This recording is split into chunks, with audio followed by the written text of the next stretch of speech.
ನಮಸ್ಕಾರ ಎಲ್ರಿಗೂ, welcome back to my channel. ಇವತ್ತಿನ ಸ್ಪೆಷಲ್ ಈವ್ನಿಂಗ್ ಸ್ನಾಕ್ಸ್ ಮಾಡ್ತಾ ಇದೀನಿ. ಈ ಸೋಯಾ ಚಂಕ್ಸ್ ಉಪಯೋಗಿಸಿ ಒಂದು ಗ್ರೀನ್ ಡ್ರೈ ರೆಸಿಪಿ ಮಾಡ್ತಾ ಇದೀನಿ. ಸೋಯಾ ಗ್ರೀನ್ ಚಂಕ್ಸ್ ಅಂತ ತುಂಬಾ ಚೆನ್ನಾಗಿರುತ್ತೆ. ಬನ್ನಿ ಈಗ ಹೇಗ್ ಮಾಡೋದು ಅಂತ ನೋಡೋಣ. ಈ ಸೋಯಾ ಗ್ರೀನ್ ಚಂಕ್ಸ್ ಮಾಡೋದಿಕ್ಕೆ 1 ಬಟ್ಲ ಆಗುವಷ್ಟು ಸೋಯಾ ತಗೊಂಡಿದ್ದೀನಿ. ಇದನ್ನ ಬಿಸಿ ನೀರಲ್ಲಿ ಹಾಕಿ ಒಂದು 5 ರಿಂದ 10 ನಿಮಿಷ ಅದನ್ನ ಹಾಗೆ ನೆನೆಯಕ್ಕೆ ಇಟ್ಟಿರೋಣ. ಆವಾಗ ಸೈಜ್ ಸ್ವಲ್ಪ ಇನ್ಕ್ರೀಸ್ ಆಗಿ ತುಂಬಾ ಸಾಫ್ಟ್ ಆಗುತ್ತೆ, ಸ್ಪಾಂಜ್ ತರ.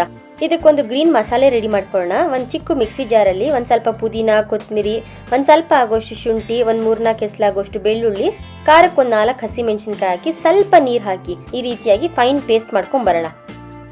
ಇದನ್ನ ಹಾಗೆ ಸೈಡಲ್ಲಿ ಇಟ್ಟಿರೋಣ. ನಾವು ಆಗ್ಲೇ ಇದನ್ನ ನೆನೆಯಕ್ಕೆ ಇಟ್ಟಿದ್ವಲ್ಲ ಸೋಯಾನ, ನೋಡಿ ಇದೆಲ್ಲ ನೀರೆಲ್ಲ ಸಕ್ ಮಾಡಿ ಈ ರೀತಿ ಸಾಫ್ಟ್ ಆಗಿರುತ್ತೆ. ಈಗ ಇದನ್ನ ಸ್ವಲ್ಪ ತಣ್ಣೀರಲ್ಲಿ ಹಾಕ್ಬಿಟ್ಟು ಎಕ್ಸೆಸ್ ವಾಟರ್ ಇರುತ್ತಲ್ಲ ಅದನ್ನೆಲ್ಲ ಚೆನ್ನಾಗಿ ಸ್ಕ್ವೀಸ್ ಮಾಡಿ ಇನ್ನ ಒಂದು ಬೌಲಲ್ಲಿ ತೆಗೆದಿಟ್ಕೊಂಡಿದ್ದೀನಿ. ತುಂಬಾ ಚೆನ್ನಾಗಿ ನೀರೆಲ್ಲ ಸ್ಕ್ವೀಸ್ ಮಾಡಿರ್ಬೇಕು. ಅದಾದ್ಮೇಲೆ ನಾವು ರುಬ್ಬಿಟ್ಕೊಂಡಿರೋ ಮಸಾಲೆ, ಒಂದು 2 ಸ್ಪೂನ್ ಆಗೋಷ್ಟು ಕಾರ್ನ್ ಫ್ಲೋರು, 1 ಸ್ಪೂನ್ ಆಗೋಷ್ಟು ಮೈದಾ, ಮತ್ತೊಂದು ಅರ್ಧ ಸ್ಪೂನ್ ಆಗೋಷ್ಟು ಕಡಲೆ ಹಿಟ್ಟು, ಬಜ್ಜಿ ಬೋಂಡ ಎಲ್ಲ ಮಾಡ್ತೀವಲ್ಲ ಆ ಕಡಲೆ ಹಿಟ್ಟು, ರುಚಿಗೆ ತಕ್ಕಷ್ಟು ಉಪ್ಪು, ನಾನೊಂದು ಅರ್ಧ ಸ್ಪೂನ್ ಹಾಕೊಂಡಿದ್ದೀನಿ. ಇನ್ನೊಂದು ಅರ್ಧ ಸ್ಪೂನ್ ಆಗೋಷ್ಟು ಗರಂ ಮಸಾಲೆ. ಇದಿಷ್ಟು ಹಾಕ್ಬಿಟ್ಟು ಚೆನ್ನಾಗಿ ಮಿಕ್ಸ್ ಮಾಡ್ಕೊಳ್ಳೋಣ. ನೋಡಿ ಈ ರೀತಿ ಆ ಗ್ರೀನ್ ಮಸಾಲೆ ಎಲ್ಲ ಸೋಯಾ ಮೇಲೂ ಕೋಟ್ ಆಗಿರ್ಬೇಕು. ಇದಾದ್ಮೇಲೆ ನಾವೀಗ ಬಿಸಿ ಎಣ್ಣೆಯಲ್ಲಿ ಅದನ್ನ ಒಂದೊಂದೇ ಈಗ ಬಿಡಿ ಬಿಡಿಯಾಗಿ ಫ್ರೈ ಮಾಡ್ಕೊಳ್ಳೋಣ. ನಾನಿಲ್ಲಿ ಎಣ್ಣೆಗೆ ಕಾಯಕ್ಕೆ ಇಡುವಾಗ ಒಂದು ಅರ್ಧ ಸ್ಪೂನ್ ಆಗೋಷ್ಟು ಕಾರ್ನ್ ಫ್ಲೋರು ಮತ್ತೊಂದು ಸ್ವಲ್ಪ ಆಗೋಷ್ಟು ಉಪ್ಪು ಹಾಕೊಂಡಿದ್ದೀನಿ.